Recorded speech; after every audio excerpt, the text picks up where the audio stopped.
Life stories, what happens when racism meets truth, a shocking grocery store moment. It was a brisk fall afternoon in Maple Grove, Ohio. Jared Wilson, a 28-year-old digital marketing professional, had just finished a long workday and was stopping by Maple Grove Market to pick up a few groceries for dinner. The small-town atmosphere was what Jared loved most. People were friendly, and there was an undeniable comfort in the familiarity of the community. As he pushed his cart toward the produce aisle, he glanced at his phone, tapping out a quick text to his friend about their weekend plans. The golden sunlight filtered through the windows, giving the store a soft, welcoming glow. In the produce section, Edith Harper, a regular at the store and well known throughout the town, was meticulously inspecting the apples. She was in her early 70s, with silver hair neatly pinned under a scarf, and her faded floral dress was a relic of the past, symbolizing a simpler, more traditional time in Maple Grove. Edith was known for her strict views, often voiced during conversations at the local diner, but she'd never faced any challenges to those views until today. Jared moved to the apple stand, his mind still on the text he had just sent. As he reached for a bag of oranges, Edith's gaze locked onto him.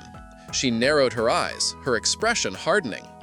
"You people don't belong here," Edith said, her voice loud enough for the few shoppers nearby to hear. Jared's hand froze, his fingers hovering above the oranges as the words landed with a heavy thud. It was as if the room itself had become silent, with every person within earshot now frozen in place. He blinked once, twice, before finally looking up, still holding his phone. Edith's face remained fixed, her lips curled into a stern line. "Why don't you go back to where you came from?" she spat. "Go back to Africa." The tension in the store thickened instantly. A young mother nearby swiftly pulled her child away, while an older man in the dairy aisle stared at the floor. Even the young cashier, Maya, who had been stocking shelves, paused in disbelief, unsure how to react. The silence that followed felt suffocating. Everyone was waiting for someone to break it. Jared stood still, his expression unreadable. He could feel his heartbeat quicken, but he chose not to react immediately. His upbringing had taught him that sometimes the most powerful response was the one that was the calmest. Edith continued, her voice dripping with disdain. "People like you don't belong in this country. This is my country." Jared's mind raced. He could have walked away, or he could have snapped back in anger, but he didn't. Instead, he took a slow, deliberate breath, choosing his words carefully. Slowly, he shifted his basket to his other hand and stood taller, his posture becoming more commanding. "Ma'am," he said, his voice steady but firm, "do you even realize what you just said?" Edith didn't back down. She huffed, clutching her basket tightly. "I said what I said. This country's been ruined by people like you." Jared nodded, his expression calm but resolute. "Let's talk about that," he said, the words cutting through the thick silence. "Since you brought it up." For a brief moment, the store felt like it was holding its breath. The people who had been silently observing were now focused, waiting to see what would unfold. Jared set his basket down on the floor, his voice gaining strength with each word. "You said I don't belong here, but let me tell you a little something about where I come from." He paused, letting the weight of his words settle in the air, before continuing. "My great-grandfather was born in Mississippi," Jared said, his voice unwavering. "He was a sharecropper, working land he didn't own, breaking his back so that his kids could have a better life. His father was a slave, kidnapped, beaten, and sold as property." The crowd's collective attention intensified, and Edith's lips tightened. Jared's eyes didn't waver from hers. "My grandfather fought in World War II," Jared continued, his voice steady but powerful. "He fought for a country that sent him overseas to risk his life, only to return and be treated like second class. He couldn't sit at the same counters. He couldn't drink from the same fountains. But he stayed. You know why? Because he believed in this country's promise, even when it didn't believe in him." The room was silent, the only sound being the hum of the refrigerators. Jared's words hung heavy in the air, almost tangible. "My parents," he went on, his voice softer now, though the intensity never wavered. They fought too, not with guns or fists, but by working every day, raising me to believe in kindness, respect, and hard work. My mom is a teacher. She spent her whole life helping kids, no matter what they looked like. My dad is a mechanic. He's the kind of guy who would stop to help anyone on the side of the road, even someone like you." Jared paused, his gaze locking with Edith's. "So you're telling me that I don't belong here?" he said, his voice barely above a whisper. "That I should go back to Africa?" Edith opened her mouth to respond, but the words caught in her throat. The crowd stood motionless, unsure of what to say. The silence was deafening. "I could have walked away," Jared continued, speaking now to the crowd. "But silence doesn't fix ignorance. It's up to all of us to be better than this." Jared's words settled into the store like a heavy truth. For a moment, no one moved, the weight of the situation lingering. Then finally, a middle-aged man in a baseball cap stepped forward. "He's right," the man said, his voice breaking the silence. "We've got to be better than this." An older woman nearby nodded in agreement. "My father fought in that same war," she said softly, "and he always said the only color that mattered was the red on the flag." A quiet ripple of agreement spread throughout the store. Maya, the cashier, called out from behind the counter, "Thank you for saying that. People don't stand up like that enough." Edith's face turned pale, and she clutched her cart tightly, her hands shaking. The words she had intended to say were stuck in her throat.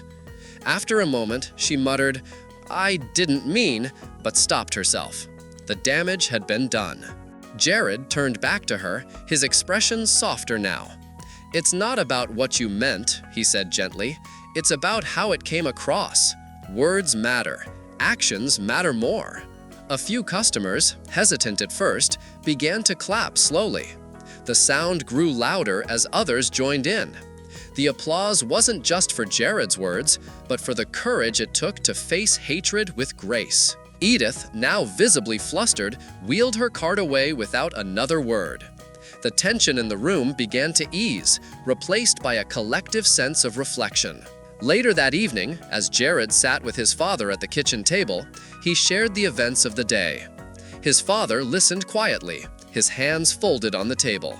"You did the right thing, son," his father said, "not just for yourself, but for everyone watching. People like her might not change overnight, but you planted a seed. That's all you can do. Plant the seed and let it grow." Jared nodded, his father's words sinking in. The battle hadn't been won in that moment, but perhaps, in time, it would make a difference. As the night settled over Maple Grove, the events of the afternoon replayed in Jared's mind. His father's words echoed in his thoughts, and he found himself contemplating the true weight of the moment. While the immediate encounter had been uncomfortable, Jared knew the impact of what he had said would reverberate far beyond the walls of Maple Grove Market. He had confronted ignorance, not with anger, but with truth. His family's history, the struggles they had endured, and the resilience that had shaped him into the man he was today.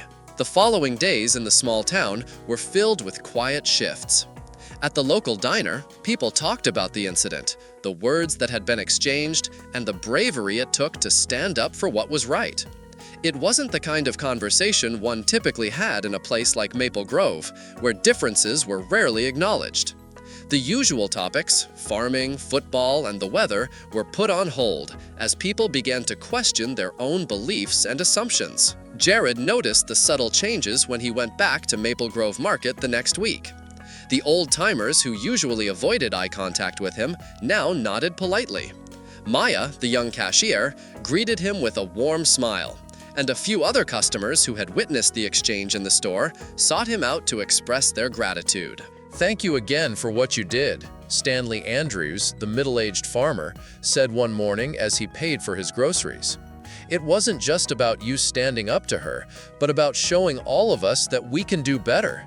We don't always get things right, but we can change. You showed us that." Jared gave him a small smile, nodding. "I didn't do it for the thanks. I did it because we all need to hold each other accountable. We're better when we all stand up for each other, no matter who we are." And it wasn't just the adults who were noticing the shift. Jared found himself speaking with the younger generation, the ones who had not yet had to confront racism in the way their elders had. Many were beginning to question their own understanding of race and privilege, asking Jared questions that showed genuine interest in changing their views.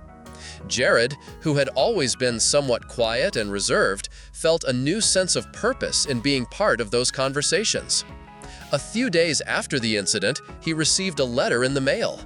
The handwriting on the envelope was familiar, and his heart sank when he saw the return address: Edith Harper. He hadn't expected this, certainly not so soon. He opened the envelope and unfolded the letter carefully. It was short but sincere. "Dear Mr. Wilson, I want to begin by apologizing for what I said to you in the market last week. I know my words were hurtful, and I realize now that I was wrong. You spoke with such dignity and grace, and I see that I have a lot to learn. I have spent the past few days thinking about our conversation, about my life here in Maple Grove, and the way I have lived it.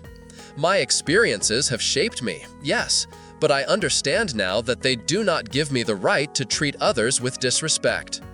I don't know if I can ever fully make up for what I said, but I am trying to be better. Sincerely, Edith Harper." Jared stared at the letter for a long time, taking in the words. He felt a mixture of emotions: relief, sadness, even hope. Edith's apology wasn't the closure he expected, but it was a start. He realized that change wasn't always immediate, nor did it come easily. It took time. But this was a step forward. Later that week, as Jared sat on his porch enjoying the cool autumn air, he saw Edith's car slowly pull into the driveway of her modest home across the street. He had seen her around town, but this time was different. She wasn't rushing to her car or grocery store, but instead, she seemed lost in thought, deep in contemplation. For a moment, he considered walking over, perhaps to extend his own kind of peace offering, but he hesitated. Not because he didn't want to, but because some things, like growth, took time. Some conversations required space to breathe. And so, Jared remained on his porch, silently watching as Edith disappeared into her house. He hoped, in his heart, that she had come to understand what she needed to, just as he had come to understand his own role in this small yet important shift. The future was full of potential, and maybe, just maybe, this moment would be the beginning of something greater for Maple Grove. Over the next few months, Jared continued to encounter small moments of change in the town. He saw people begin to open up about topics that had been previously avoided: race, history, and the importance of inclusivity. It wasn't that the town was suddenly transformed overnight, but the seeds of awareness had been planted. Jared became more involved in local community activities, joining meetings to discuss diversity, inclusivity, and equality. At first, the turnout was small, but as word spread, the group began to grow. People were hungry for knowledge, and they wanted to better understand how to create a more inclusive environment for everyone in their community. Jared spoke about his family's history, about the experiences that had shaped him and others like him. And he made it clear that the process of growth would take patience and a willingness to confront uncomfortable truths. The more he spoke, the more he realized that his voice mattered. He wasn't just advocating for himself. He was advocating for an entire generation of people who had been ignored, silenced, or misunderstood. And in that way, he had found a purpose, a reason to continue pushing forward no matter how difficult or challenging the path might be. A year after the incident at Maple Grove Market, Jared ran into Edith again. She was standing by her car at the market, nervously holding a small bouquet of flowers. When she saw him, she stepped forward, her hands shaking slightly. "Mr. Wilson," she said, her voice quieter now, "I wanted to apologize again, and I wanted to thank you. You've taught me so much this past year. I've started reading more about the history of our country, about people like you and your family, and I see now how little I knew before." Jared smiled softly, feeling the tension that had once existed between them lift. "It's all right, Edith. I'm glad we're having these conversations, and it's okay to learn. We're all learning together." With that, Edith handed him the flowers, a simple gesture of gratitude. "It's never too late to change," she said, with a quiet but meaningful sincerity. Jared nodded, accepting the flowers. "No, it's not, and we'll keep changing, together." The story of what happened at Maple Grove Market remained a topic of conversation for months to come. It became more than just an isolated incident. It was a spark that ignited change, not just in one person, but in a whole town. Jared had shown that confronting ignorance with grace and truth could move mountains, and his quiet courage continued to ripple outward, touching lives far beyond the grocery store aisles. And perhaps, in the end, that was all anyone could ask for. Change that started with one small moment, but grew into something far greater than any one person could have imagined. The story conveys powerful lessons about the importance of standing up against prejudice with grace, confronting ignorance calmly, and the lasting impact of speaking truth to power. It emphasizes that, while it may be tempting to respond with anger in the face of hatred, true strength lies in remaining composed and using words to educate and challenge outdated beliefs. The story also highlights that change often begins with small, uncomfortable moments, and that confronting ignorance isn't about defeating an individual, but about opening minds to new perspectives. Furthermore, it teaches that growth, both personal and societal, takes time and requires patience. By embracing discomfort and engaging in difficult conversations, we create space for learning and healing. The story illustrates that, even when change isn't immediate, each action, no matter how small, contributes to a larger shift in the community. In a world where divisive rhetoric often dominates, the lessons of this story encourage us to respond to hate with empathy and understanding, knowing that our actions can ripple outward and inspire others to do the same. It's a reminder that standing up for what's right isn't always easy, but it is always worth it. If you found this video helpful or thought-provoking, don't forget to give it a thumbs up. It really helps more people discover our content. And if you haven't already, hit that subscribe button and turn on notifications so you never miss the latest updates from our channel. Thanks for watching. We will see you in the next videos.